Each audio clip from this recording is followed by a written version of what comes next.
The leather-bound volume of Shakespeare's sonnets hit the ground with a thud that echoed across the dusty main street of Aurora, Nevada, and Frances Hammond felt her cheeks burn hotter than the July sun beating down on her bonnet. She had been so absorbed in reading while walking that she had collided with a fence post, and now her precious book lay in the dirt while several townspeople gathered to stare. It was the summer of 1878, and Frances had been living in this silver mining town for exactly 3 months, long enough for the whispers to follow her everywhere she went. "There she goes again," Mrs. Pemberton said loudly enough for everyone within earshot to hear. Head in a book, feet nowhere near the ground. Too bookish for frontier life, that one. Mark my words, she will not last the winter. Frances bent to retrieve her book, brushing the dust from its cover with trembling fingers. She had heard variations of this sentiment nearly every day since arriving from Boston. Her father had dragged the family west after losing his accounting firm in a fire, convinced that Nevada's silver boom would restore their fortunes. Her mother had taken ill during the journey and passed away before they even reached Sacramento. Now, Frances lived with her father and younger brother in a cramped room above the general store, where her father kept the books. "Miss Hammond, you dropped this as well," a deep voice said, and Frances looked up to see a tall figure silhouetted against the bright sky. As her eyes adjusted, she found herself looking into the kindest brown eyes she had ever seen, set in a face weathered by sun and wind, but somehow gentle despite its ruggedness. The man held out her bookmark, a pressed wildflower her mother had given her. "Thank you," Frances said softly, taking the delicate bookmark with care. The man wore the typical attire of a ranch hand: dust-covered trousers, worn boots, a faded blue shirt, and a hat that had seen better days.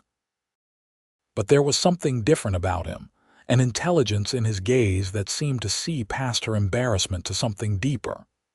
"Shakespeare's sonnets," the man observed, nodding toward the book in her hands. "That is the 1875 Riverside Press edition, if I am not mistaken. Fine binding, quality paper. You take good care of it." Frances stared at him, certain she had misheard. Cowboys in Aurora did not recognize publishers or comment on book bindings. They talked about ore yields and cattle prices and which saloon had the best whiskey. "You know books?" she asked before she could stop herself, the corner of his mouth lifted in what might have been a smile. "I have been known to read 1 or 2 in my time, though I confess I find the plays more engaging than the sonnets. You prefer the comedies or the tragedies?" The question was so unexpected, so wonderfully normal after months of being treated like an oddity, that Frances felt tears prick her eyes. She blinked them away quickly. "The tragedies, I suppose, though I have a weakness for Much Ado About Nothing." "Ah, Beatrice and Benedick. Excellent choice." The man tipped his hat. "Forgive my rudeness. My name is James Dalton. I work at the Silver Creek Ranch about 5 miles north of town." "Frances Hammond," she replied, finding herself smiling genuinely for the first time since her mother's death. "I live above the general store with my father and brother." Mrs. Pemberton's voice carried across the street again. "Now she is bothering Mr. Dalton with her books. That poor man probably cannot even read." James did not seem to notice, or perhaps chose to ignore the comment. "Miss Hammond, I wonder if you might have a favorite novel. I am always searching for recommendations, and it seems you are a devoted reader." Frances felt something flutter in her chest, a sensation she could not quite name. This stranger, this cowboy covered in trail dust, was asking about her favorite novel as if it were the most natural thing in the world, as if she were not strange or out of place or too educated for frontier life. "I have several favorites," she admitted. "But if I could only save one book from a fire, it would be Jane Eyre." "Remarkable choice," James said, and his eyes lit up with genuine enthusiasm. "I read it 2 years ago during a particularly harsh winter when I was snowed in at a line cabin. I went through it twice because I had nothing else, but I found myself grateful for the repetition. There are layers to that story that reveal themselves on a second reading." "You truly read it?" Frances could not keep the astonishment from her voice. "Cover to cover, twice as I said. Though I must confess, I found Rochester a bit frustrating in his secrecy. Honesty would have spared everyone considerable pain." James shifted his weight, and Francis noticed a thick book tucked into his saddlebag, which was draped over his arm. "I am partial to adventure stories myself. Currently working through Treasure Island. Have you read it?" "No," Francis admitted. "I have heard of it, but the book has not yet made its way to Aurora's limited selection." James glanced down the street toward where his horse was tied. "I would be happy to lend it to you when I finish if you would like. Though I warn you, I make notes in the margins. Bad habit I picked up from a professor I once knew." Before Frances could respond, her younger brother Timothy came running up, his 12-year-old face flushed with exertion. "Frances, Father needs you. Mr. Chen is arguing about his account again, and Father cannot find the ledger entry." Frances sighed. Her father's bookkeeping had become increasingly disorganized since her mother's death. She suspected he was drinking more than he admitted, but she had not found a way to broach the subject. "I must go," she said to James. "Thank you for your kindness, Mr. Dalton. It was truly refreshing to speak with someone who understands the value of a good book." "The pleasure was entirely mine, Miss Hammond. Perhaps we will encounter each other again soon. Aurora is not so large a town that our paths will not cross."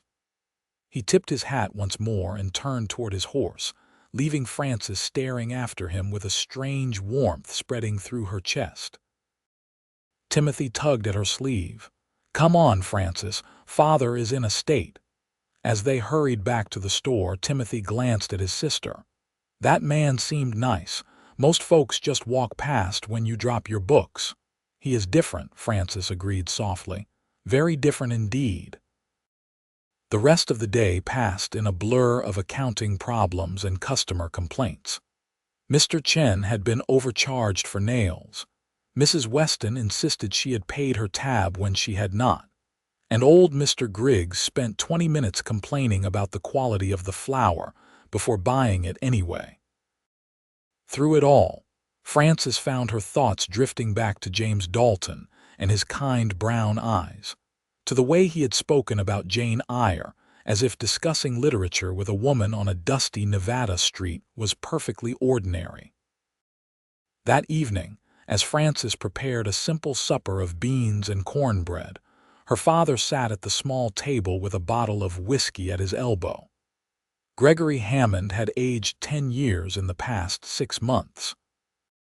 His hair had gone almost entirely gray, and his hands shook when he thought no one was watching. "Mrs. Pemberton came by today," he said without preamble. "She suggested that perhaps you should spend less time reading and more time being sociable. Apparently, several young men in town might be interested in courting, but you do not give them any encouragement." Frances stirred the beans with more force than necessary. "The young men in Aurora are interested in wives who will cook and clean and bear children without complaint. They have no use for a woman with opinions." "And what is wrong with cooking and cleaning?" her father asked, his words slightly slurred. "Your mother managed both domestic duties and intellectual pursuits." "Mother had you," Frances said quietly. "You encouraged her reading. You bought her books even when money was tight. You discussed ideas with her." She turned to face her father. "The men here do not want partners, they want servants." Gregory was silent for a long moment. "Not all of them, surely. There must be someone suitable." Frances thought of James Dalton but said nothing. One pleasant conversation did not make a man suitable for courtship, and she had learned long ago that hope could be a dangerous thing. "Perhaps," she said noncommittally, "but I am in no hurry. We have only been here 3 months, father.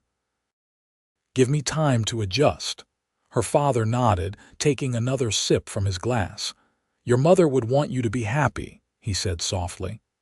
"I know I have not been the father I should be since she passed. This move, this place, it was supposed to make things better, but sometimes I wonder if I made a terrible mistake." Frances set down her spoon and crossed to her father, placing a hand on his shoulder. "We will find our way. It simply takes time." The following week passed without incident. Frances helped in the store, read during her spare moments, and tried to ignore the whispers that followed her through town. She did not see James Dalton again, and she told herself it was foolish to be disappointed. He worked at her ranch 5 miles away. Their meeting had been pure chance, nothing more. Then, on Saturday afternoon, the bell above the store's door chimed, and James walked in carrying a package wrapped in brown paper. He looked cleaner than before, his shirt pressed and his hair damp as if he had just bathed. Several women in the store stopped their conversations to watch him approach the counter where Frances was tallying receipts. "Miss Hammond," James said, touching the brim of his hat, "I hope I am not disturbing you." "Not at all, Mr. Dalton. How may I help you?" He set the package on the counter. "I finished Treasure Island. I thought you might enjoy it as we discussed." He paused, then added, "I included a few other books as well. I have read them all several times and they deserve a new audience." Frances carefully unwrapped the package, her heart beating faster. Inside were 4 books, Treasure Island as promised, but also a worn copy of The Count of Monte Cristo, a collection of Edgar Allan Poe's stories, and a beautiful edition of Leaves of Grass by Walt Whitman. "Mr. Dalton, I cannot possibly accept all of these," she protested, though her fingers were already caressing the leather bindings. "These must be valuable to you." "Books are meant to be read and shared, not hoarded," James said firmly. "Besides, I know most of them by heart at this point. They will bring me more joy in your hands than sitting on my shelf." Mrs. Pemberton, who had been pretending to examine fabric but was clearly eavesdropping, sniffed loudly. "Mr. Dalton, surely you have better things to do with your time than encourage Miss Hammond's impractical habits. The girl already spends far too much time with her nose in books." James turned to face her, and though his expression remained polite, there was steel in his voice. "With respect, Mrs. Pemberton, I cannot imagine any habit more practical than reading. It expands the mind, improves vocabulary, and provides knowledge that proves useful in unexpected ways. Miss Hammond's love of literature speaks to an admirable character." The store fell silent. No one in Aurora contradicted Mrs. Pemberton, whose husband owned the largest mine in the area. The woman's face turned red, and she gathered her parcels with a huff. "Well, I never. Come along, Judith, we will take our business elsewhere." After she swept out, several other customers quickly completed their purchases and left, leaving the store empty except for Frances, James, and Timothy, who was sweeping in the corner with poorly concealed glee. "You did not have to do that," Frances said softly. "Mrs. Pemberton will make trouble for you now," James shrugged. "I spoke the truth. If that causes trouble, so be it. I have weathered worse storms than a wealthy woman's disapproval." He leaned against the counter, his expression turning more serious. "Miss Hammond, I wonder if you might permit me to call on you properly. Perhaps Sunday afternoon, if you are free. We could take a walk, discuss the books, talk about things that matter. I find your company remarkably pleasant, and I would like to know you better." Frances knew she should be cautious. She barely knew this man, but something in his steady gaze and honest manner made her want to take the risk. I would like that very much, Mr. Dalton. Sunday afternoon would be lovely. A genuine smile spread across James's face, transforming his features from merely pleasant to genuinely handsome. Excellent. I shall call at 2 o'clock if that suits you. 2 o'clock is perfect. After James left, Timothy abandoned his broom and rushed to the counter. He likes you, Francis. I can tell, and he stood up to Mrs. Pemberton. No one ever does that. Do not get ahead of yourself, Francis cautioned, though she could not suppress her own smile. It is merely a walk and a conversation, but in her heart she hoped it might be the beginning of something more. Sunday dawned clear and bright, the kind of day that made even Aurora's dusty streets seem almost pretty. Frances changed her dress 3 times before settling on a simple blue cotton frock that her mother had helped her sew the year before. She pinned her dark hair up carefully and allowed herself a touch of rose water on her wrists. Her father watched these preparations with knowing eyes. He must be someone special to warrant such effort. He is kind, Frances said simply, and he treats me as if my thoughts matter. That is rare enough to be precious.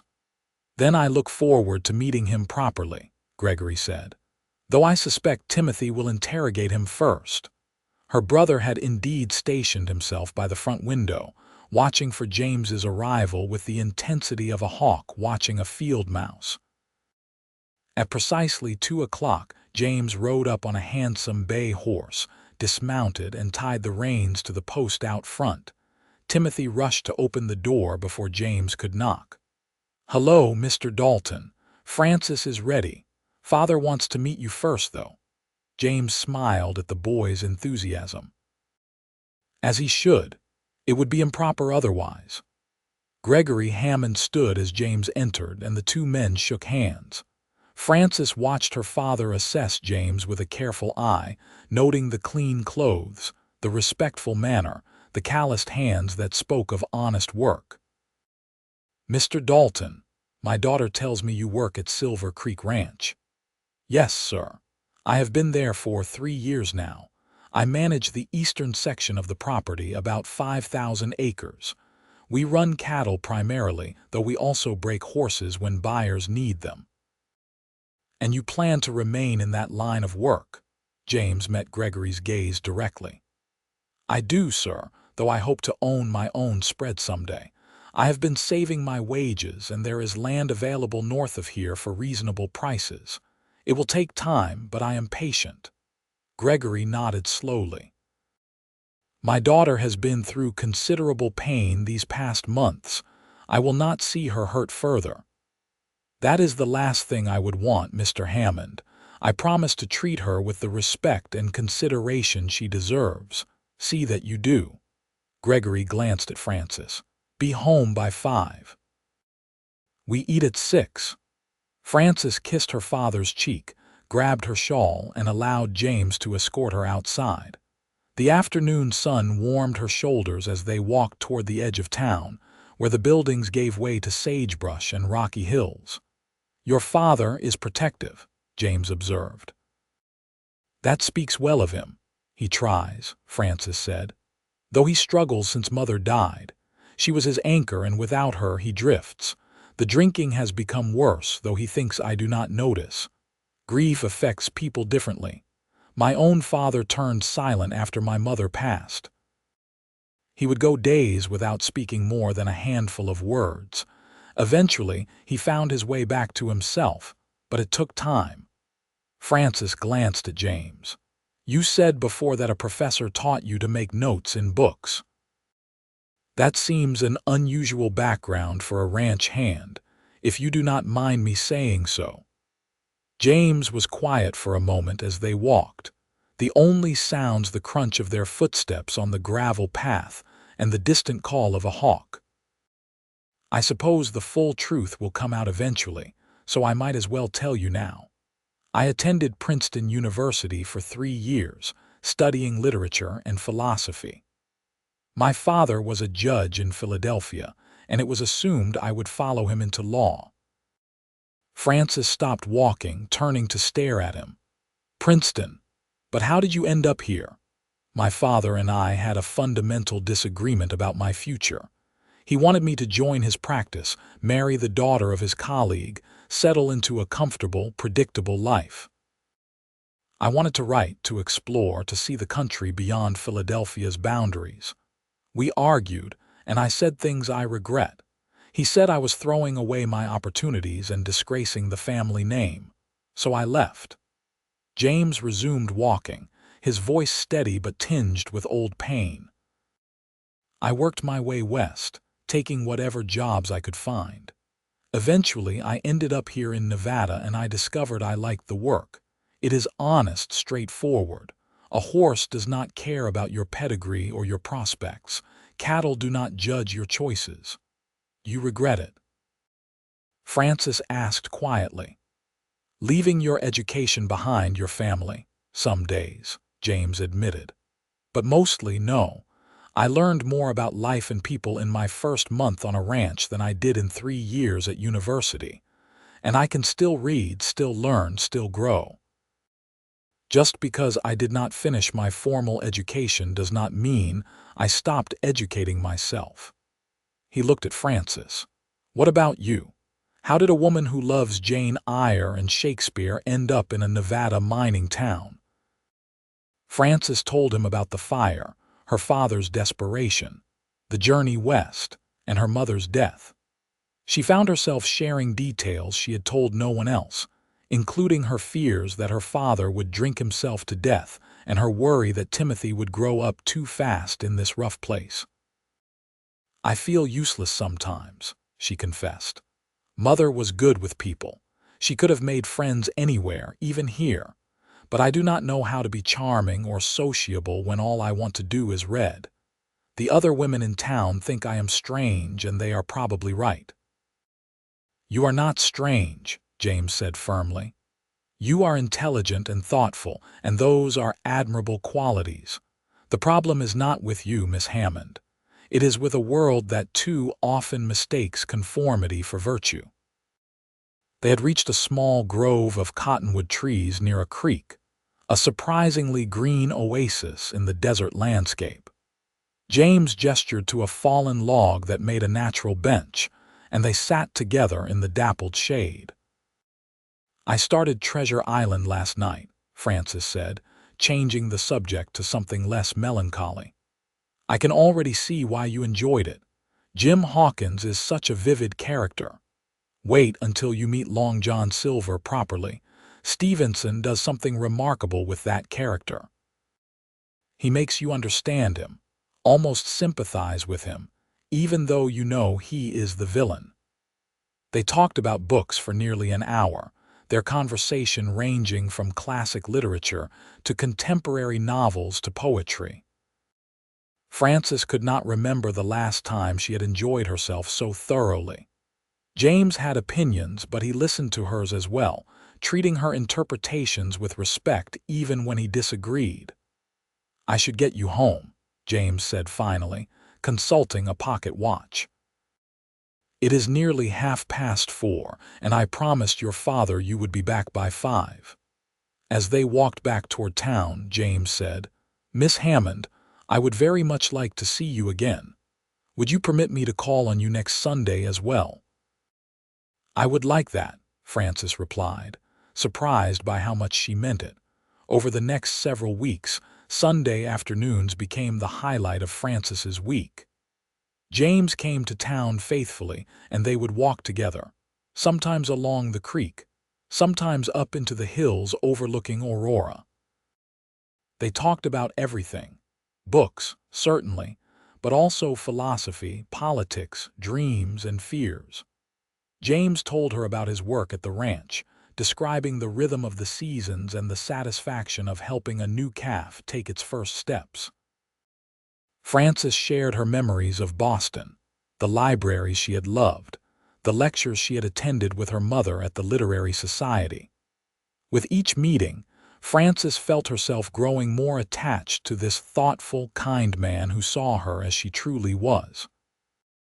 And from the way James looked at her, the care he took with her comfort and happiness, she began to suspect he felt the same, But not everyone in Aurora was pleased with their developing relationship. Mrs. Pemberton's campaign against Frances intensified, and she took every opportunity to remind the town that Frances was unsuitable for frontier life. Several times, women Frances had been friendly with suddenly turned cold, clearly pressured by the town's social queen. Things came to a head in late September, at the harvest social that marked the end of summer. The entire town gathered at the schoolhouse for an evening of dancing, food, and community celebration. Frances had not wanted to attend, but Timothy begged, and her father insisted it would be good for her to be seen. James had promised to be there, which made the prospect more bearable. Frances wore her best dress, a green silk that had been her mother's, carefully altered to fit. When she entered the schoolhouse, she immediately felt the weight of dozens of eyes upon her. Mrs. Pemberton held court near the punch table, surrounded by her usual coterie of followers. As Frances passed, she heard the woman say, "Poor Mr. Dalton. Someone should warn him that a bookish wife will be of no use when he needs help running a ranch. She will probably spend all day reading while the house falls apart around her." Frances felt her face burn but kept walking, determined not to let the woman's cruelty ruin the evening. She found Timothy with a group of other boys his age, all eyeing the tables of food with barely restrained hunger. "Frances." Her brother grabbed her arm. "Mr. Dalton is here. He is talking to Father outside." Frances made her way to the door and stepped out into the cool evening air. Her father and James stood together a little way from the entrance, engaged in what appeared to be a serious conversation. Both men looked up as she approached. "Miss Hammond," James said, and his face lit up in a way that made her heart skip. "You look lovely." "Thank you." "What are you two discussing so seriously?" Gregory cleared his throat. "Actually, I was just heading back inside. I promised Mr. Chen a chess game." He patted James on the shoulder and disappeared into the schoolhouse, leaving Frances alone with James under the stars. "Was he interrogating you again?" Frances asked with a smile. "Not exactly. I was asking his permission to court you officially." James took her hand, his touch warm and steady. "I know we have only known each other for a few weeks, but I feel as if I have known you much longer. You are unlike any woman I have ever met, Frances. You challenge me, inspire me, make me want to be better. I would be honored if you would allow me to court you properly." Frances felt tears prick her eyes, but these were tears of joy, not sorrow. "James, nothing would make me happier." He smiled and lifted her hand to his lips, pressing a gentle kiss to her knuckles. "Then let us go inside and dance, and let the whole town know that you have agreed to be courted by a cowboy who reads too much." They entered the schoolhouse together, and James led her directly to the dance floor just as the musicians struck up a waltz. Frances had not danced since before her mother's death, but James was a skilled partner, guiding her through the steps with easy confidence. As they moved across the floor, Frances was acutely aware of the watching eyes, the whispered conversations. But when she looked up into James's face, saw the warmth and affection there, she found she did not care what anyone else thought. Mrs. Pemberton, however, was not content to simply whisper. During a break in the music, she approached James and Frances with a determined expression. "Mr. Dalton, might I have a word?" "Of course, Mrs. Pemberton."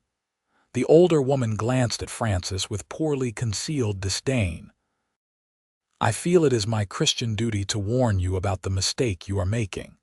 Miss Hammond is entirely unsuited for life on a ranch. She has no practical skills, no understanding of the hard work required. She will be nothing but a burden to you." James's expression remained polite, but his voice carried an edge of steel. "Mrs. Pemberton, I appreciate your concern, but it is misplaced.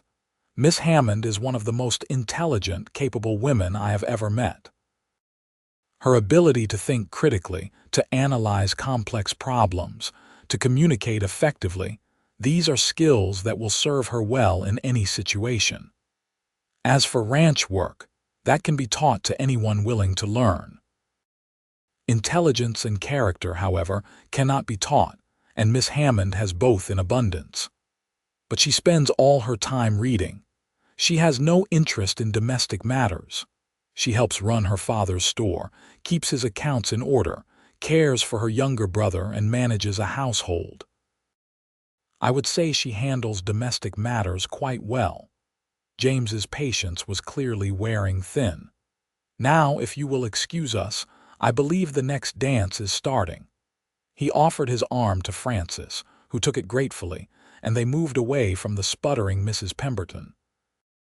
"You keep defending me," Frances said softly as they took their places for a reel. "But you know it makes things harder for you, do you not? Mrs. Pemberton has influence in this town."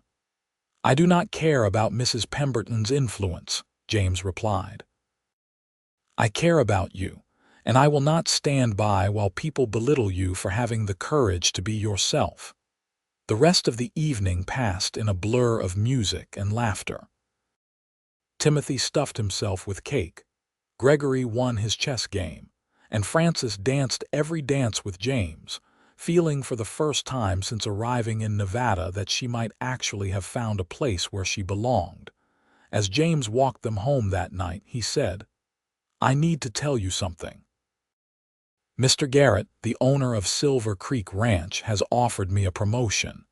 He wants me to manage the entire operation, not just the eastern section. It comes with a significant increase in wages and a house on the property, a real house with 4 rooms and a kitchen." "James, that is wonderful," Frances exclaimed. "It is also a great deal more responsibility. I would need to be at the ranch most of the time, could only come to town once a week, perhaps twice if I push hard. It would make courting you more difficult." Frances squeezed his arm. "We will manage. And James, I am so proud of you." He stopped walking and turned to face her, taking both her hands in his. "I want you to know that I am working toward a future. This promotion brings me closer to my goal of owning my own land. I am not a wealthy man, Frances, but I am a determined one. I promise you I will build something worth having." "You already are something worth having," Frances said softly. "The land and the house, those are wonderful, but they are not what matters most. What matters is who you are, James, your kindness, your integrity, the way you see the world. That is what I value." James pulled her close, and for a moment they simply stood together under the Nevada stars, 2 people who had found each other against all odds. The autumn passed swiftly. James visited when he could, sometimes riding through the night to spend a few hours with Frances before having to return to the ranch. They exchanged letters between visits, long discussions of books and ideas and daily life. Frances found herself living for those letters, for the sight of James's careful handwriting on the envelope. In late October, a situation at the store forced Frances to confront the reality of her father's decline. She arrived one morning to find him passed out at his desk, an empty whiskey bottle at his elbow, and the store's cash box lying open and empty on the floor. Her heart in her throat, Frances checked the box carefully and realized with relief that the money was not stolen. Her father had simply forgotten to lock it up before drinking himself into oblivion. She managed to rouse him, get him upstairs, and open the store as if nothing was wrong. But that evening she sat her father down for a difficult conversation. "Father, you cannot continue like this. The drinking is getting worse. What if someone had come in and found you like that? What if the money had been stolen?" Gregory's hands shook as he covered his face. "I know. God help me, I know. But without your mother, I do not know how to face each day. Everything reminds me of her. Every morning I wake up and remember she is gone, and the pain is as fresh as the day she died." Frances knelt beside her father's chair, taking his hands in hers. "Mother would not want this for you. She loved you too much to want to see you destroying yourself. Please, Father, if not for yourself, then for Timothy and me. We need you." "I do not know if I can," Gregory whispered. "I do not know if I am strong enough." "Then let us be strong together," Francis said. "No more drinking alone. No more bottles hidden in your desk. If you need to talk, talk to me. If you need to cry, cry. But please stop drowning yourself in whiskey." Her father nodded slowly, tears streaming down his face. "I will try. For you and Timothy, I will try." It was not an instant transformation. Gregory struggled, and there were setbacks. But gradually, with Francis's support and Timothy's unwavering faith, he began to find his way back to himself. The store's accounts became more organized. His hands stopped shaking. And though he still mourned his wife, the raw, debilitating grief began to soften into something more manageable. Francis wrote to James about the situation, and his letters in response were full of encouragement and understanding. He shared his own experience watching his father grieve and offered suggestions that had helped his family. More than that, he reminded Frances that she was not alone, that he was there for her, supporting her even from a distance. In early December, James arrived in Aurora with news. He found Frances in the store, working on the accounts while her father helped a customer select hardware supplies. "Frances, might I speak with you privately?" They stepped outside into the cold afternoon, and Frances pulled her shawl tighter against the wind. "What is wrong? You look concerned." "Nothing is wrong. In fact, things are very right, but I need to discuss something important with you." James took a breath. "Mr. Garrett is retiring. He has offered to sell me Silver Creek Ranch at a price well below market value in recognition of my 3 years of work there. It is an incredible opportunity, Francis. The ranch is profitable, well established with water rights and good grazing land, but it would take every penny I have saved, plus a bank loan. I would be in debt for years."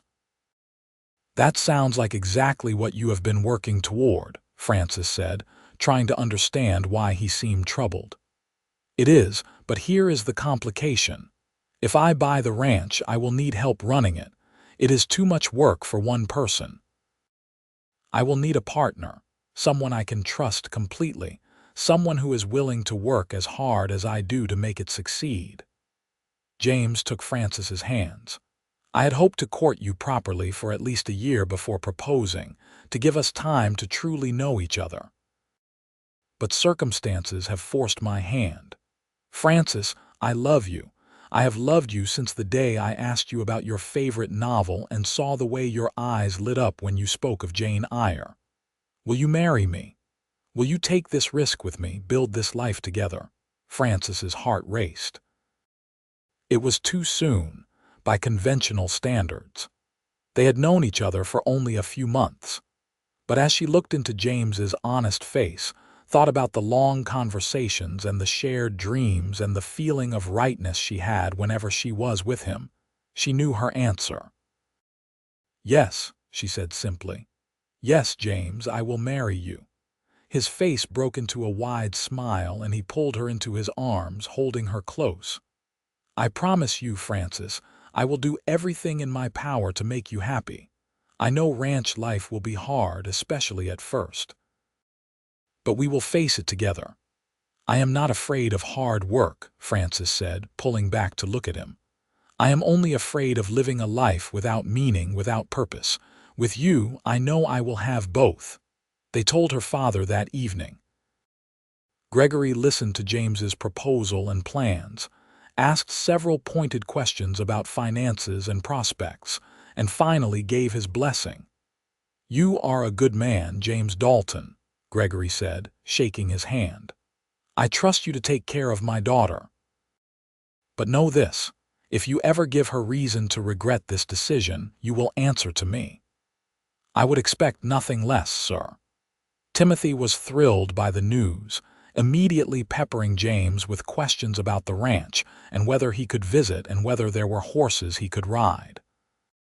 His enthusiasm was infectious, and soon the whole family was laughing and planning, the joy in the room a stark contrast to the grief that had dominated for so long. They decided to marry in late January, after James finalized the purchase of the ranch.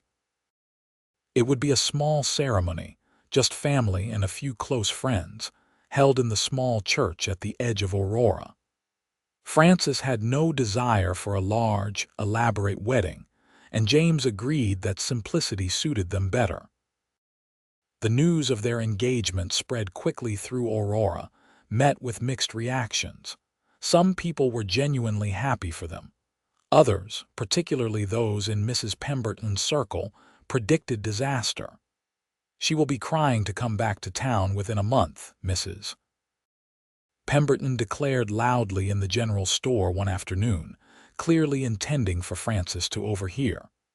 "Mark my words, that Bookish girl has no idea what she is getting into." Frances, who was stocking shelves nearby, set down her box and walked over to where Mrs. Pemberton stood with her friends. "Mrs. Pemberton, I wonder if I might ask you something. Why does my love of reading bother you so much? What harm do you believe my books cause?" the older woman sputtered. "Well, I never. It is not proper for a young woman to be so educated. It gives you ideas above your station." "Ideas above my station," Frances repeated thoughtfully. "You mean ideas that I deserve respect, ideas that my thoughts have value, ideas that I am capable of more than simply obeying whatever man I marry. Yes, books have certainly given me those ideas, and I am grateful for them." "Your husband will not appreciate such impertinence." "On the contrary," Frances said with a slight smile. "My husband appreciates my mind. It is one of the things he loves about me. Now, is there anything else you need, or may I return to my work?" Mrs. Pemberton left in a huff, but Frances noticed that several other women in the store were watching her with new expressions, something between respect and curiosity. One of them, a young woman named Sarah who worked at the hotel, approached after Mrs. Pemberton had gone. "Miss Hammond, I just wanted to say that I thought that was very brave. Mrs. Pemberton has needed someone to stand up to her for years." Sarah hesitated, then added, "And I think it is wonderful that you have found someone who appreciates you for who you are. My mother always told me that was the most important thing in a marriage." "Thank you, Sarah. That means a great deal." As Frances returned to her work, she realized that perhaps she had been wrong about Aurora. Yes, there were people like Mrs. Pemberton who would never accept her. But there were also people like Sarah, and like the few genuine friends she had made, people who saw past the surface to the person underneath. The weeks leading up to the wedding were busy ones. Frances needed to prepare for her new life, learning skills she would need on the ranch. James's letters included practical advice about cooking on a wood stove, preserving food, and managing a household far from town. He also sent books on animal husbandry and ranch management, which Frances studied with the same diligence she had once applied to Shakespeare. One evening in early January, as she sat reading about cattle diseases by lamplight, her father joined her at the small table in their living quarters. "Your mother would be so proud of you," Gregory said softly. "The way you are preparing for this new life, the courage you are showing. I wish she could be here to see you married." Frances closed her book and took her father's hand. "I think she would be happy that I found James. She always said the right partner makes all the difference. She was right about that. I was a better man with her beside me." Gregory was quiet for a moment. "I want you to know that I am doing better, Frances. The drinking, I have not touched a bottle in 3 weeks. It is still hard, but I am managing. I do not want you to leave here worrying about me." "I will always worry about you," Frances said with a smile. "That is what daughters do. But I am proud of you, Father. Mother would be too. The wedding day arrived with a bitter cold snap that frosted the windows and turned breath to steam. Frances woke early, her stomach fluttering with nerves and excitement. Sarah and two other women from town, both of whom had become friendlier after the confrontation with Mrs. Pemberton, came to help her dress. The gown was simple but beautiful, cream-colored wool with delicate embroidery at the cuffs and collar. It had belonged to her mother, carefully preserved and altered to fit Frances. As Sarah fastened the buttons down the back, Frances touched the embroidery and felt her mother's presence, as if she were there giving her blessing. The ceremony itself was brief and heartfelt. James stood at the altar looking handsome and slightly nervous in his best suit. As Frances walked down the aisle on her father's arm, she saw the love and wonder in James's eyes and knew she was making the right choice. The pastor spoke about commitment and partnership, about building a life together through both joy and hardship. When it came time for the vows, James took Frances's hands and spoke in a clear, steady voice. I, James Dalton, take you, Frances Hammond, to be my wife, my partner, and my dearest friend. I promise to respect your mind, to support your dreams, to work beside you in building our life together. I promise to always make you feel valued and heard. I promise to love you in times of plenty and in times of hardship, for all the days of my life. Frances felt tears slip down her cheeks as she repeated her own vows, promising to stand beside James, to work with him, to build their home together with love and determination. When the pastor pronounced them husband and wife, James kissed her gently, and the small congregation erupted in applause. Even Mrs. Pemberton, who had attended out of social obligation, managed a tight-lipped smile. The reception was held at the hotel, a modest affair with food and music and much laughter. Timothy gave an enthusiastic speech about how lucky James was to marry his sister, causing everyone to laugh. Gregory spoke briefly but emotionally about his daughter's strength and his confidence in her new husband. As the afternoon wore into evening, James pulled Frances aside. Are you ready to see your new home? We should leave soon if we want to arrive before full dark. Frances nodded, suddenly nervous. This was real now. She was leaving the life she had known, heading into something completely new and unknown. The ride to Silver Creek Ranch took nearly 2 hours, even though James pushed the horses as much as he dared in the cold. Frances sat beside him on the wagon seat, wrapped in blankets and furs, watching the landscape change from the rocky hills around Aurora to the more open country of the ranch lands. There, James said as they crested a rise. That is Silver Creek.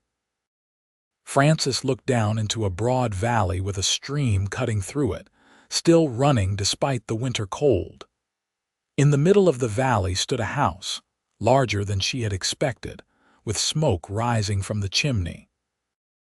Outbuildings clustered nearby, and she could see the dark shapes of cattle in the fields beyond. James, it is beautiful, she breathed. Wait until spring when everything is green, he said. It is even better then. As they pulled up to the house, the door opened and a middle-aged couple emerged.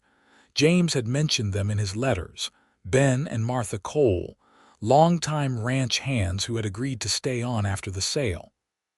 Welcome, Mrs. Dalton, Martha called, her warm smile genuine. Come in, you must be frozen through. The house was indeed warm, a fire blazing in the main room's large fireplace. Frances looked around, taking in the sturdy furniture, the large windows that would let in plenty of light, the bookshelf along one wall that already held James's collection. We will give you two some privacy, Ben said, ushering his wife toward the door. We are in the foreman's cabin if you need anything. Congratulations again.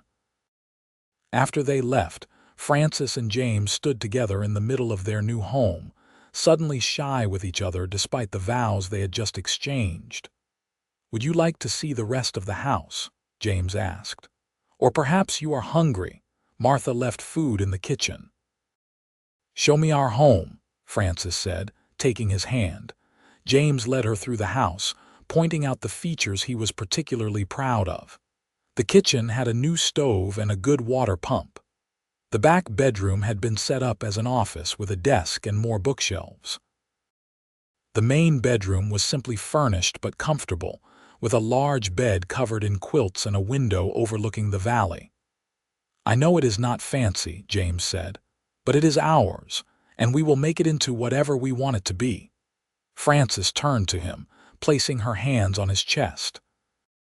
"It is perfect, James, more than I ever dreamed of, not because of the house or the land, but because I will share it with you." He pulled her close, kissing her with a depth of feeling that took her breath away. "I love you, Francis Dalton. I promise you, I will spend every day of my life proving that you made the right choice." That night, as they lay together in their new bed, Frances felt a peace she had not known since before her mother's death. Yes, the work ahead would be hard. Yes, there would be challenges and difficulties. But she had found her place in the world, beside a man who valued her mind as much as her heart, in a home they would build together. The first months of their marriage were a period of intense learning and adjustment.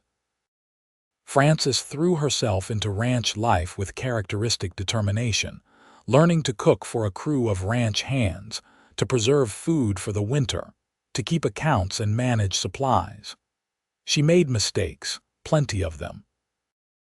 She burned bread, miscalculated orders, and once accidentally let an entire flock of chickens escape their coop. But James was patient, helping her learn without criticism or condescension. "Everyone makes mistakes," he told her after the chicken incident, as they chased the birds around the yard. "God knows I made plenty when I first started ranching. The important thing is that you keep trying." What surprised Frances most was how much she enjoyed the physical work. There was a satisfaction in seeing tangible results from her efforts, in watching bread rise successfully, in seeing chickens lay eggs, in keeping the house clean and organized. And in the evenings, after the day's work was done, she and James would sit together reading or discussing ideas, continuing the intellectual partnership that had first drawn them together. Spring arrived, and with it came new challenges. Calving season meant long nights and hard work.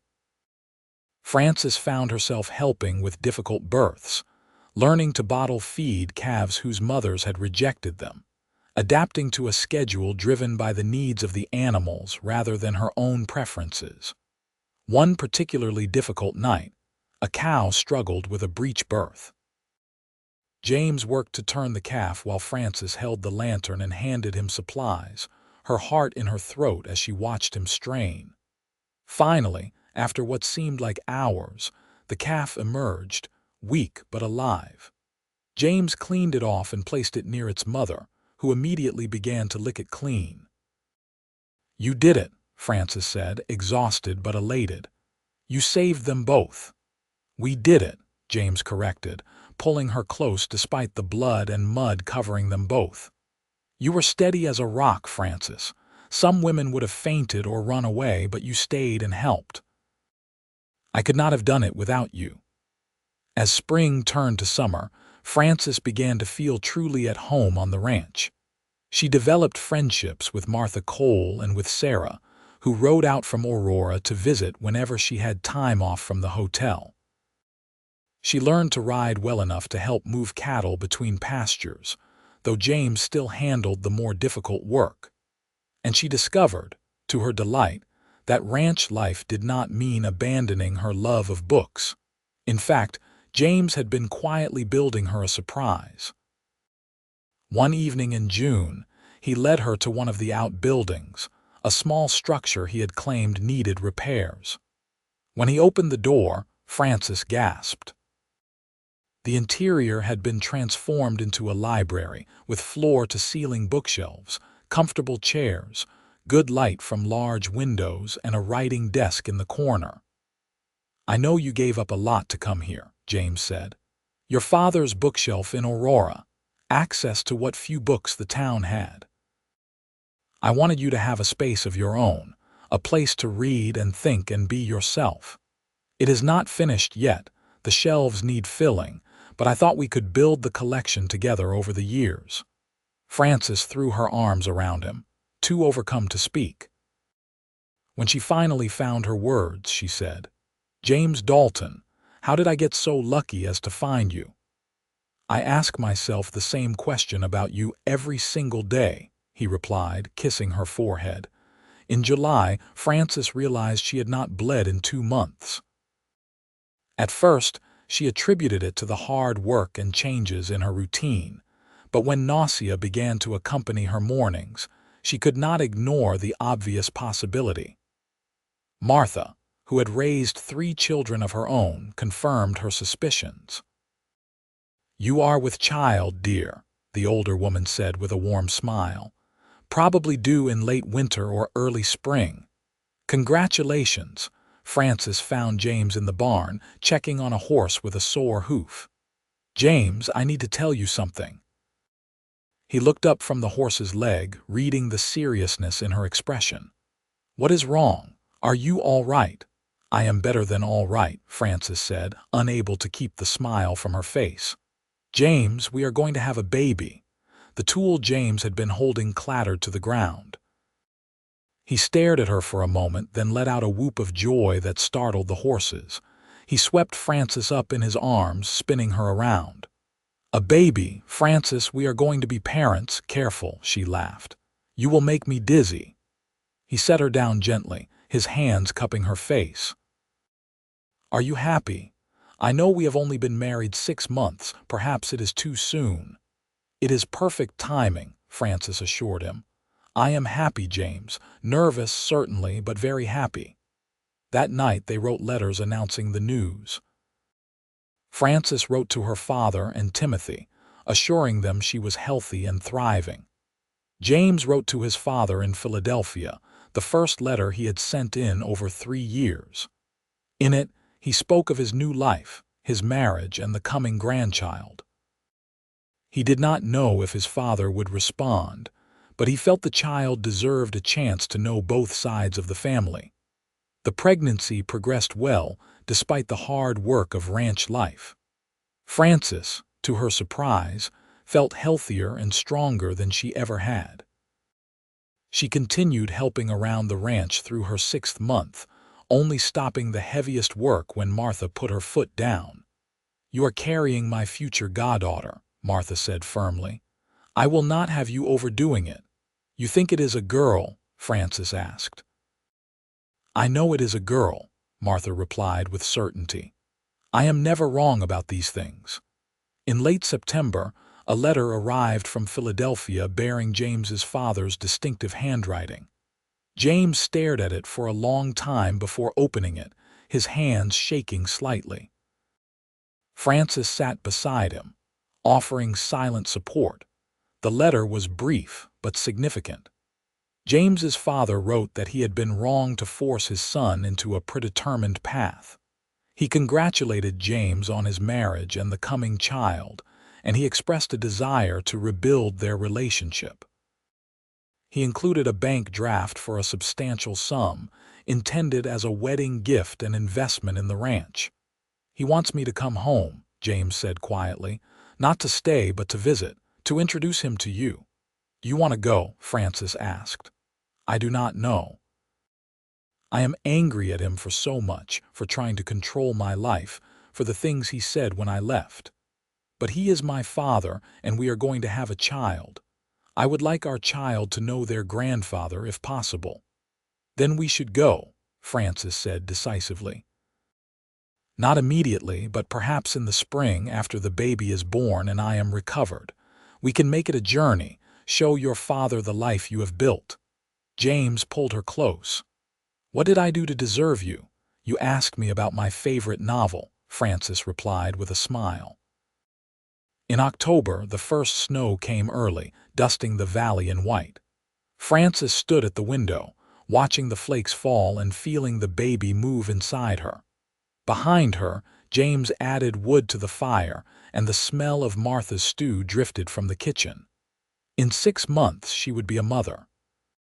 It was terrifying and wonderful all at once. Winter settled in with a vengeance. By December, snow lay 3 feet deep in places, and the work of keeping the ranch running became even more demanding. Frances, now heavily pregnant, focused on indoor tasks, keeping the accounts, mending clothes, preparing supplies.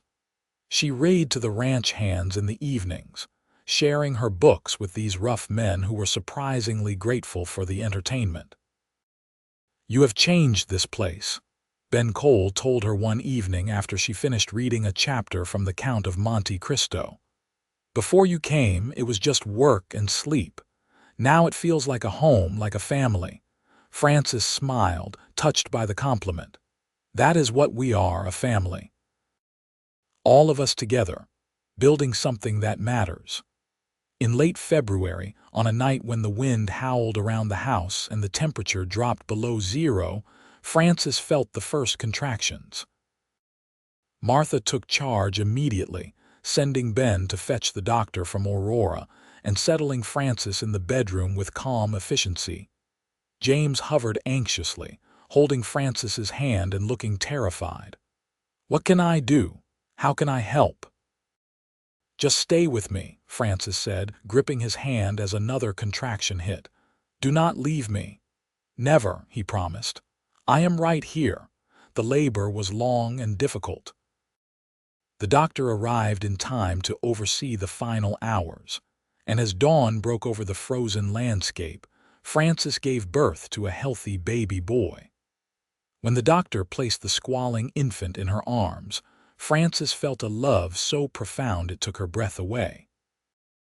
"A son," James said, his voice choked with emotion. "We have a son." "What should we name him?" Frances asked, exhausted but happy. "What about William, after your mother's father?" Frances smiled. "William Dalton, I think that is perfect." Martha, who had been so certain about a girl, laughed at herself good-naturedly. "Well, I suppose I was wrong for the first time, but he is beautiful, absolutely perfect." The weeks after William's birth were a blur of sleepless nights and overwhelming love. James proved to be a devoted father, walking the floor with the baby when he cried, changing nappies without complaint, and gazing at his son with wonder.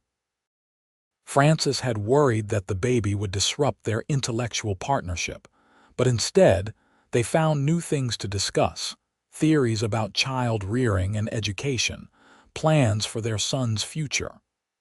"I want him to have choices," James said one night as he rocked William to sleep. "I want him to know he can be a rancher or a scholar or anything in between. I do not want him to feel forced into any particular path." "He will," Frances assured him. "We will make sure of it." In April, when William was 2 months old and spring had finally arrived, they made the journey to Philadelphia. It was a long trip with an infant, but William proved to be a good traveler, sleeping peacefully for most of the train ride. James's father met them at the station, an older, more frail version of James with the same kind eyes. The reunion was awkward at first, years of hurt not easily overcome. But when James placed William in his father's arms, the old man's face crumpled. "I have been such a fool," he said. "I nearly lost my son forever over my own stubbornness and pride." "But you did not lose me," James said gently. "I am here now, and I want you to know your grandson." They stayed in Philadelphia for 3 weeks, a time of healing and reconciliation. James's father and Frances got along wonderfully, bonding over their shared love of literature. The old judge was delighted to discover his son had married an educated woman, and he spent hours showing Frances his extensive library. "Take whatever books you want," he insisted. God knows I have more than I can read in my remaining years. It pleases me to think of them in your library in Nevada." Frances selected carefully, choosing volumes she knew James would love and books she wanted for William as he grew. James's father also insisted on establishing a trust fund for William's education, ensuring that the boy would have options regardless of the ranch's fortunes. As they prepared to leave, James's father pulled him aside. "I am proud of you, son, truly proud. You have built a good life, married well, started a family. I was wrong to think my way was the only way." "Thank you, Father," James said. "That means more than you know." The journey back to Nevada was long but pleasant. Frances felt as if a weight had lifted from James's shoulders. The reconciliation with his father had brought him a peace she had not realized he was missing. They arrived home in late May to find the ranch thriving. Ben and Martha had managed things perfectly in their absence, and the spring calves were healthy and growing. As they pulled up to the house, Frances felt a surge of joy. This was home, truly home in a way Boston had never been. The years that followed were full ones. William grew into a bright, curious toddler who loved both books and horses, often insisting on having stories read to him while sitting in the barn with the animals. When he was 2, Frances discovered she was pregnant again, and the following spring they welcomed a daughter they named Alina after Frances's mother. The ranch continued to prosper under James's management. He proved to be innovative and thoughtful, always looking for better ways to manage the land and animals. Frances handled the business side, keeping accounts and managing finances with the same intelligence she had once applied to literature. Together, they made a formidable team. Aurora changed as well. Mrs. Pemberton's influence waned after her husband's mind played out, and they moved to San Francisco. New people arrived, including several educated families drawn by the area's opportunities. Frances was no longer the only bookish woman in town, and she found herself part of a small but growing literary society that met monthly to discuss books. On their 5th wedding anniversary, James surprised Frances with a complete renovation of her library. The shelves were now full, holding hundreds of volumes collected over the years. He had also commissioned a beautiful sign for the door. The Hammond Dalton Library, established 1878. "When William and Alina are older, I thought we could open it to other ranch children," James explained. "Give them access to books they might not otherwise have.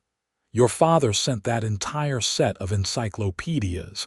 He said he wanted his grandchildren to have every educational advantage." Frances threw her arms around her husband. "Have I told you lately that I love you?" "You show me every day," James replied, "but I never tire of hearing it." That evening, with the children asleep and the house quiet, they sat together in the library, reading companionably as they had done since their first meeting.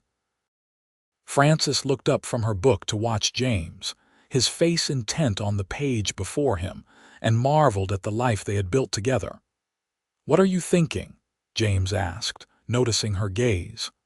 "I am thinking about that day in Aurora when you asked me about my favorite novel," Frances said. "I was so lonely then, so certain I would never find a place where I fit. And then you appeared, a cowboy who had read Jane Eyre, who saw me as I was and valued what he saw." James set down his book and pulled her close. "I saw an intelligent, beautiful woman who had the courage to be herself in a place that did not always appreciate her. I saw someone I wanted to spend my life with. I am grateful every day that you gave me that chance." "You ever regret it?" Frances asked. "The choices you made, leaving your father, the education you did not finish." "Not for a moment," James said firmly. "Every choice I made led me to you, to this life, to our children. How could I regret that? Besides, my education never stopped. It simply took a different form. I have learned more from living this life, from building this ranch with you, than I ever would have in a courtroom." They sat in comfortable silence for a while, then Frances said, "I spoke with Sarah when she visited last week. She has been writing stories and she asked if I thought she should try to publish them. I told her absolutely yes. She has real talent." "You have been thinking about writing yourself," James observed. "I have seen you making notes." Frances smiled. "Perhaps.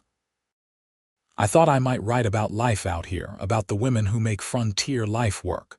So many stories go untold because people think women's work is not important enough to document. But it is important, James. It matters." "Then you should write it," James encouraged. "And when you do, I will be your first reader and your greatest advocate." The years continued to pass, bringing both joys and sorrows. James's father died peacefully when William was 7, leaving his entire estate to his son and grandchildren. Frances's father remarried, a kind widow who helped him maintain his sobriety, and he remained a fixture in his grandchildren's lives. Timothy grew up and became a lawyer, inspired by conversations with his sister about justice and advocacy. William and Alina grew into remarkable children. William had his father's thoughtfulness and his mother's love of learning, devouring every book he could find while also proving himself skilled at ranch work. Alina was more adventurous, always pushing boundaries and asking questions, equally comfortable helping her father with the horses or helping her mother with accounts. By their 10th anniversary, the ranch had expanded significantly. James had purchased adjacent land, and they now ran several thousand head of cattle. The library had indeed opened to neighboring children, with Frances hosting reading groups on Saturday afternoons. Several of the children she taught went on to attend university, and she took fierce pride in their accomplishments. One Saturday afternoon, as Frances read to a group of ranch children, she looked around the library and felt profound satisfaction. Here were children from all backgrounds, children of ranch hands and miners and store owners, all united in their love of stories.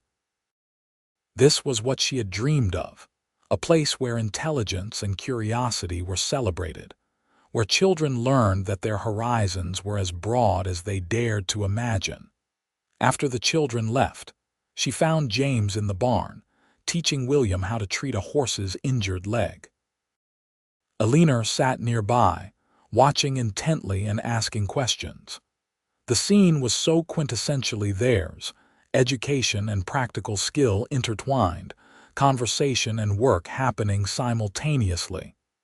"Your mother was quite the teacher today," James told the children.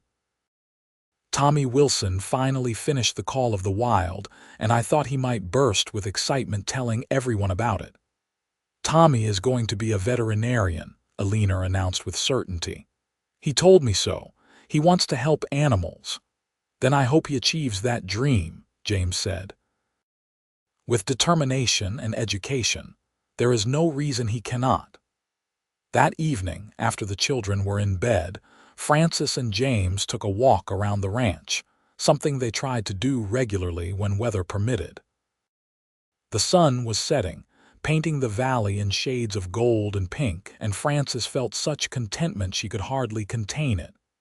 "You remember what Mrs. Pemberton said?" Frances asked. "That I was too bookish for frontier life," James laughed. "I remember. I also remember thinking she had no idea what she was talking about." "I suppose I proved her wrong," Frances said. "Though not in the way she expected. I did not stop being bookish. I simply found a way to make bookishness work in frontier life. I built a library, taught children, wrote articles for the territorial newspaper, all while managing a ranch and raising a family." "You did not prove her wrong," James corrected gently. "You proved that her premise was flawed. There was never anything wrong with being bookish. The problem was with people who could not see beyond narrow definitions of what women should be." They walked in silence for a bit. Then James said, "I received a letter today from Princeton. They are starting a program to help non-traditional students complete their degrees through correspondence and occasional on-campus work. They tracked me down, invited me to participate." "Are you going to do it?" Frances asked. "I am thinking about it," James admitted. "After all these years, the idea of finishing what I started has appeal, but I would need your support. It would mean time away from ranch work, late night studying. I do not want to place an unfair burden on you." Frances stopped walking and turned to face him. "James, you have supported every dream I have had. You built me a library, encouraged my writing, defended my right to be myself. If you want to complete your degree, then I support you completely. We will make it work, the same way we have made everything else work together." He kissed her then, a kiss full of love and gratitude and partnership. "Have I mentioned recently that marrying you was the best decision I ever made?" "Only about 1,000 times," Frances replied with a smile, "but I never tire of hearing it." James did enroll in the program, and for the next 3 years, he balanced ranch work with his studies. Frances helped by taking on more of the daily management, and they hired additional hands to handle the increased workload. William and Eleanor pitched in as well, growing into the work and taking pride in their contributions. The day James received his diploma, brought to Nevada by a representative from Princeton since he could not leave during calving season, was one of celebration. The entire ranch family gathered, along with friends from Aurora, to honor his achievement. At 41 years old, James Dalton finally had his college degree. "It does not change anything, really," James said that evening as he and Frances sat in the library, the diploma in its frame hanging on the wall. "I am still a rancher. I still do the same work I did before." "But you finished something that mattered to you," Frances said. "You proved to yourself that you could do it. That matters, James. And you showed our children that it is never too late to pursue education, that learning is a lifelong endeavor, not something that ends with youth." "When did you become so wise?" James asked, pulling her into his lap. "I have been wise all along," Frances replied with mock indignation. "You just did not notice because you were too busy being charmed by my knowledge of Shakespeare." They laughed together, the easy laughter of two people who knew each other completely and loved what they knew. The years turned into decades. William grew up and married a schoolteacher named Catherine, settling on a portion of the ranch that James deeded to him. They gave Frances and James 4 grandchildren who loved visiting the library almost as much as they loved riding horses. Eleanor proved more adventurous, leaving Nevada to attend college in California and eventually becoming a journalist, though she returned home regularly and always spoke of the ranch with deep affection. Timothy, Frances's brother, became a successful lawyer in San Francisco but brought his family to visit every summer. He never forgot how his sister had held the family together after their mother's death, and he credited her example for his own success. Frances did write her book, a collection of stories about frontier women that was published when she was 45. It sold modestly but earned critical praise, and more importantly, it documented lives that might otherwise have been forgotten. She continued to write, producing articles and short stories that found homes in various publications. The library grew and evolved. As the territory developed and schools improved, the need for the Saturday reading groups decreased, but the library became a resource for the entire community. Frances and James donated it to the county when they were in their 50s, ensuring it would continue to serve the public long after they were gone. On their 25th wedding anniversary, their children and grandchildren gathered for a celebration at the ranch. The house had been expanded over the years, and now sprawled across a hilltop with views of the entire valley. As Frances looked at the gathered family, at the life she and James had built together, she felt overwhelmed with gratitude. William stood to give a toast.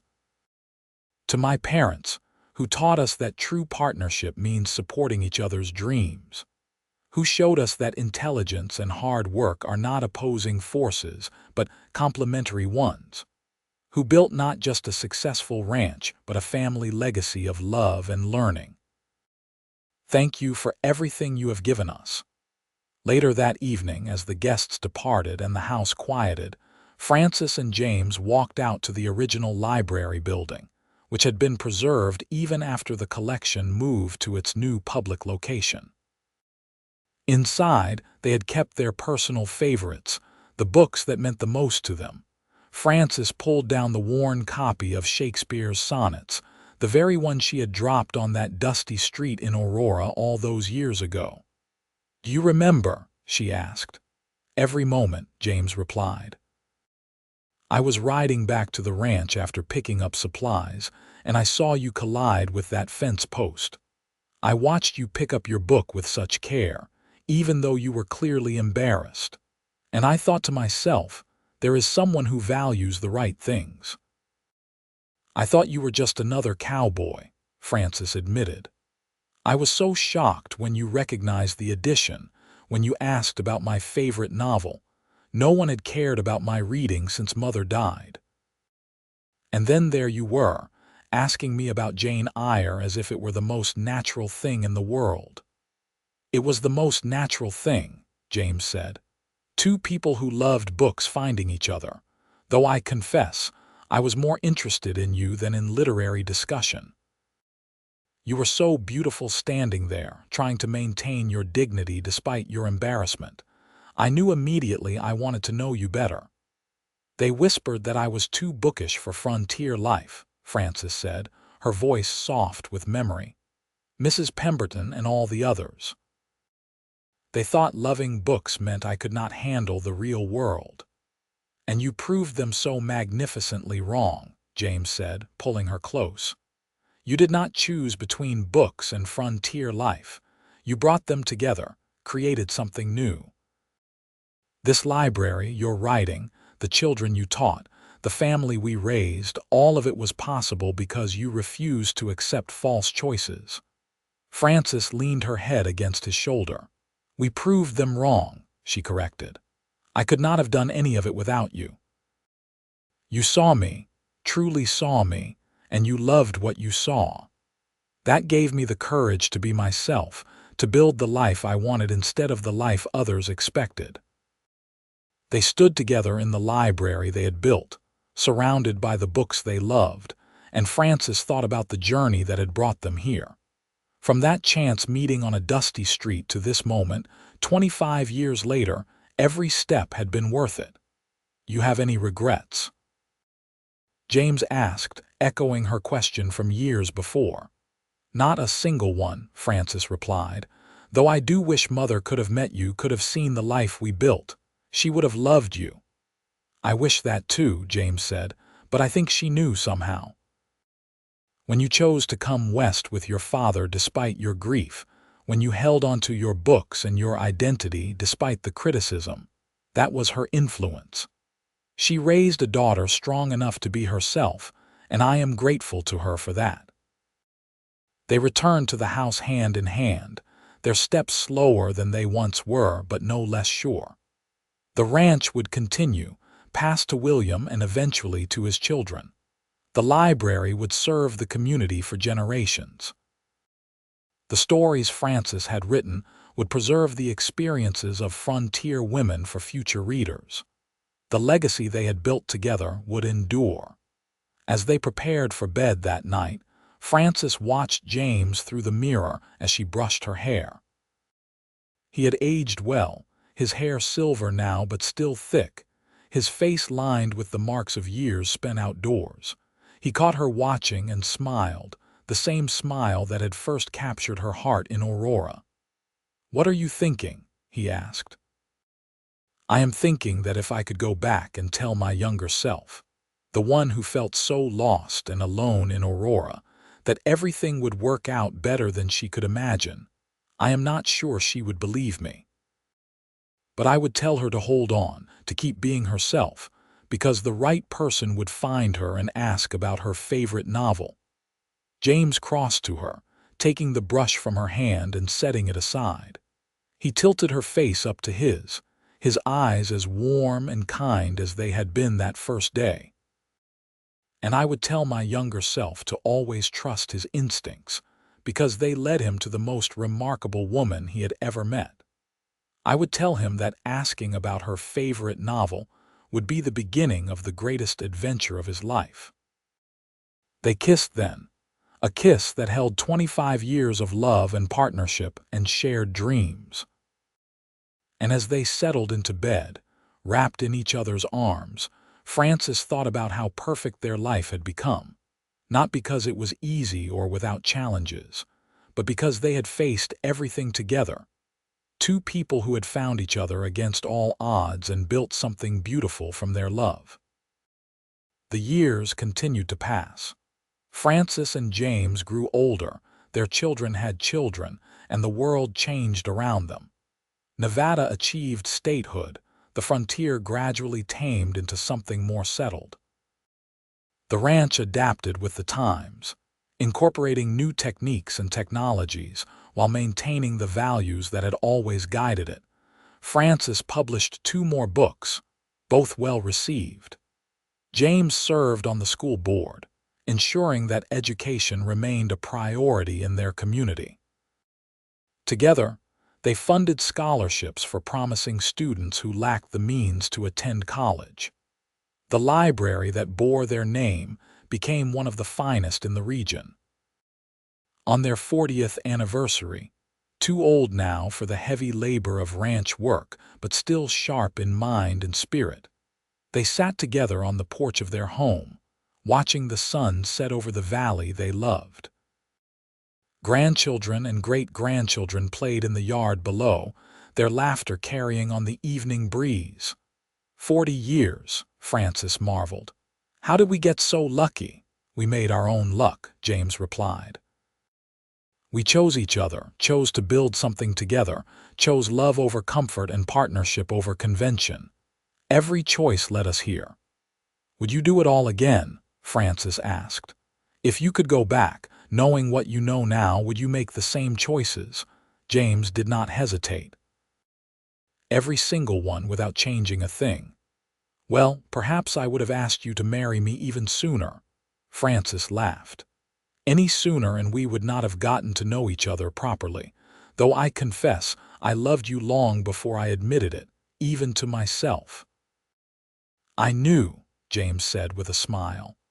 The way you looked at me when you thought I was not watching, the way you saved my letters and read them over and over. I knew, and it gave me hope during those months of courtship when I feared I was not good enough for you. Not good enough for me. Frances turned to stare at him. James, you were everything I dreamed of and more. I was terrified you would realize I was not good enough for you, that you would see through to all my flaws and uncertainties. All I saw was the woman I loved, James said simply. All I wanted was to spend my life with you, making you happy, building a life together. Everything else was secondary. They sat in comfortable silence, watching the sun paint the sky in brilliant colors. Below, William called the children to wash up for dinner, his voice carrying the same patient firmness James had always used. Catherine appeared on the porch of their house, waving to Frances and James. Eleanor's car could be seen coming up the road, arriving from the city for her monthly visit. We did all right, did we not? Frances said softly.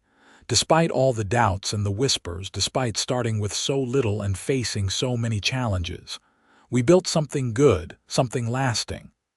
We built something extraordinary, James corrected. A family, a home, a legacy. We proved that love and partnership and intellectual respect can overcome any obstacle. We showed our children and grandchildren what a marriage should be, what equality and mutual support look like in practice. As the stars began to appear in the darkening sky, Frances leaned her head against James's shoulder, just as she had done countless times over 40 years. His arm came around her, familiar and comforting, and she felt the same surge of love and contentment she had felt on their wedding day. "Thank you," she whispered, "for seeing me, for asking about my favorite novel, for loving me exactly as I was and helping me become even more than I dreamed possible." "Thank you," James replied, "for taking a chance on a cowboy with a past, for building this life with me, for making every day an adventure worth living. You are my favorite novel, Frances, the story I never tire of reading, full of depth and beauty and endless surprises." They remained on the porch until the first stars appeared, two people who had found each other in an unlikely place and created a love story worthy of the books they both cherished. Behind them, the house filled with family. Before them, the valley stretched into darkness, the land they had worked and loved for 40 years. And in that perfect moment, with James's arm around her and their family gathered close, Frances knew that every choice, every challenge, every moment of doubt had been worth it. They had proven that being bookish was not at odds with frontier life, that intelligence and practical skill could coexist beautifully, that love and partnership could create something greater than either person could achieve alone. The cowboy who had asked about her favorite novel had given her the greatest story of all, their own, written together across 40 years of love, laughter, challenge, and triumph. And as the stars wheeled overhead and the night settled peacefully around them, Frances knew their story would continue through their children and grandchildren, a legacy of love and learning that would endure for generations to come. In the end, they had built not just a ranch or a library or a family, but a testament to the power of seeing someone for who they truly are and loving them all the more for it.